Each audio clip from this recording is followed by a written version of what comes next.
You and I would talk to Ken all the time. All the time. Yeah. Probably like too much. Like he probably at some point was like, ladies, I have work to do. I kind of have work to do. And we're like, hi, Ken. He's just so lovely. When you finish a season of a show, it's sort of customary to give out little presents to your cast members or to some of your crew members. Kate Flannery had these Dunder Mifflin candles made. Do you remember that? I have it. I still have it. I have it. Yeah. And she gave out like a Dunder Mifflin candle. But we really gifted. We were like, we're done. I got everyone to sign my script. So I still have that, and that's really cool. And Kate gave me a photo of her and I standing at our trailers because we shared a trailer. Kate and I had a trailer, and just the only thing between our toilets was like a plastic accordion door. So if I sat on my toilet and she sat on hers, our knees touched. So we made a vow to never use our toilets. We were like, we just can't. We can't. That's just not going to happen. I remember that.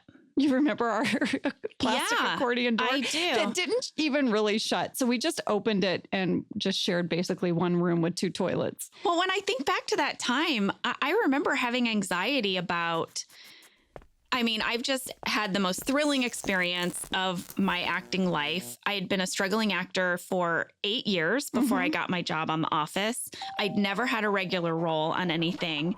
I'd done pilots, but they never got picked up. So this was my first series.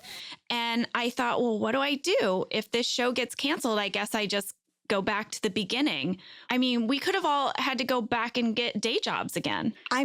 So Kate Flannery and I we did not quit our day jobs for the first season of The Office. Oh, I remember that. Kate Flannery was still a waitress at Kate Manalini in Beverly Hills. And so she would work on The Office and then she'd go wait tables. I remember that. Yeah. And I was working at iOS, which was an improv theater, and I was helping run The Office. And I stayed on and would help. Yeah. I just would have gone back to helping run a theater and improv classes, and I ran the intern program. I fired one of my interns. He's a lovable person, and I love him. Tell me. So this was my intern who was always late. He was always late. The higher ups said, okay, you can be late 3 times, and then you get fired. And so as an intern, his job was to keep the restroom clean. He had to come early, set up the box office. Okay. Like we needed him there early. And he was late a lot, but I really liked him. And then finally they were like, you're going to have to fire him. So he walks in one day and his name is Derek Waters, creator of Drunk History. And he walked in and he was really late. And I was like, hey, Derek. And he was like, hey, Angela, are you going to fire me today? And I was like, I am. And he goes, okay. Oh my gosh, Angela, he told me this story. I wrote a book. Everyone plug The Actor's Life, a Survival Guide. Check it out. Local bookstores. Check it out.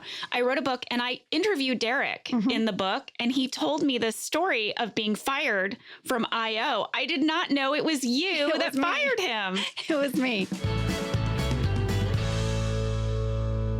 You know what I did? What? I made a mixtape. Oh my God. I made a mixtape and I called it something like Scranton Sounds of Scranton. Sounds of Scranton. And I gave it to John, Rain, Steve, and BJ, along with a tiny homemade scrapbook of some photos. And then you said, hi, 1994 called.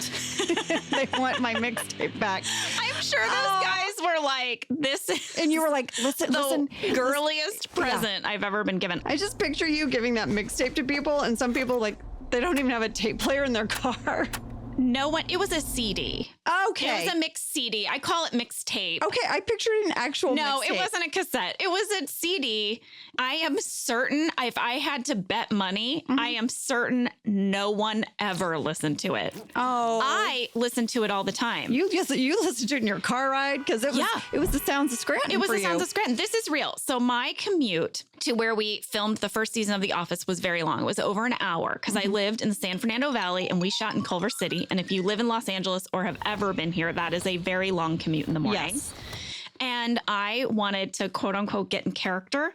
So I wanted to pretend like I was driving in Scranton. So I wanted some sounds of Scranton. Did you like I had a coffee. research what people were listening to in Scranton? I Like, how do didn't. you know? How do you know Well, these are the sounds of Scranton? You know what? I really don't. I'm going to say I made a lot of assumptions. And I kind of went back to my college days and I had some classic rock and a little bit of Garth Brooks. But now that I'm saying it, I realize I don't really know what East Coast people listen to. I was so whatever. It put me in a headspace. Okay. Well, I just want you to know, I want the sounds of Scranton on our website. I'm going to look for it. I want the playlist. I bet I still have it. Also, I want to know if it's going to be embarrassing. If it was a CD, I want to know, did you make a little cover and write out each song, or did you type them out and print it? Is there a photo? What's the cover of the CD? The cover of the CD is a collage of different pictures that remind me of Scranton. Wait. It's printed on the back. No, wait. Please stop. Please stop. These aren't photos of people on the show. No. They're images of Scranton that you got from the computer, you got from the internet. And it's a collage. And so they're photos of Scranton. Yes. And it's called Sounds of Scranton. Right. You and are the biggest dork I know. And I you would are listen to it on my dork. drive to get into the character of Pam. Oh my God. And then I would go to work.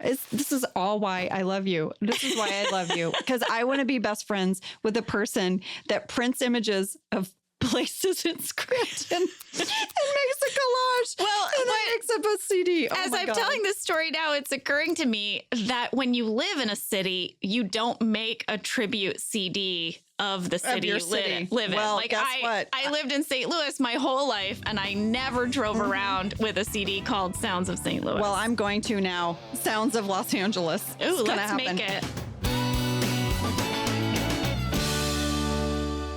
This is to me like the quintessential accounting department dynamic. Here's the thing that I learned really quickly on this show, and I learned it from our B camera operator, Matt Zone. Okay. Matt was like, Ange, if you guys have bits, make them quick and they have a chance of getting in the show.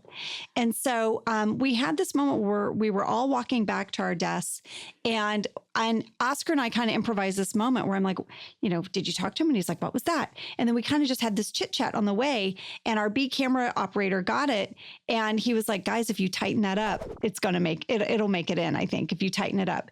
So we did. We had this back and forth. And then, of course, like I had no idea that Brian was already walking up behind us. And so he was like, what are you talking about? So I was just like, nothing, Kevin. And it just sort of crystallized that, like Oscar and I have this like weird sort of like office, like dysfunctional marriage in a way, Yeah. And that Kevin is like our child that we're like, just stay out of it. Leave him out of it. And it was just so fun that it made it in for us. That was really fun. How did that dynamic come together? Because I know you guys would have to get stuck in the background. We've established that. But for real, you did. And I know you guys are all comedic improv performers. Well, Oscar and I had done a show together. We met well before The Office. I've talked about this before. We had done a sketch show together called Hot Towel. And we'd known each other a long time. We had done The Groundlings together. And I think we just naturally fell into step with one another. I knew my character was always annoyed. That was your default. My baseline is I was always annoyed. And then just the way that Brian did Kevin, he seemed a little bit like the idiot. Yeah, he was. So pretty much if I had anyone I could go to about something, it was Oscar. And I was always annoyed, and I was always going to him, and he never had the answers I wanted. And then I just didn't want to even talk to Kevin. So that just sort of like came about naturally, I think. And Oscar and I just picked up on all those cues. Well, I love that Greg and the directors gave our camera operators the license to pick up moments that they hadn't even been directed to pick up. Yeah. Like they would keep one eye open on everything that was happening in the background. And especially Matt, his job was to catch reactions and to catch these little moments that were happening off of the main action. And Matt went on to direct episodes in later seasons. Yes, he did. And our director this episode, Ken Whittingham, was so great about letting us have that creative opportunity. So when he saw us do that as we walked away, he was like, yeah, keep doing that. And Yeah. so he encouraged us. And then, we used to joke that we would have just kept going and going. And so I'd have to say I would say all the time to Brian and Oscar, it's not our show, guys. It's not our show. It's not our show. And then we had this whole running bit that we did for years that there was an actual spinoff called Los Cantadores, Oscar, Angela, y Kevin. And it lived on Telemundo. That was our spinoff. Angela, that is actually a really good idea for a spinoff. Just The Accountants. The Accountants. And Creed. And Creed. The Accountants and Creed. Well, I just think Creed has to work in every office. Yes. Somehow, right? Yes. He's always there. I actually would like Creed to be in every project. I need a phone number. I need to call someone at Who are NBC. you calling? I don't know. I think this is gold. I actually would like Creed to just show up in every project I have for the rest of my life.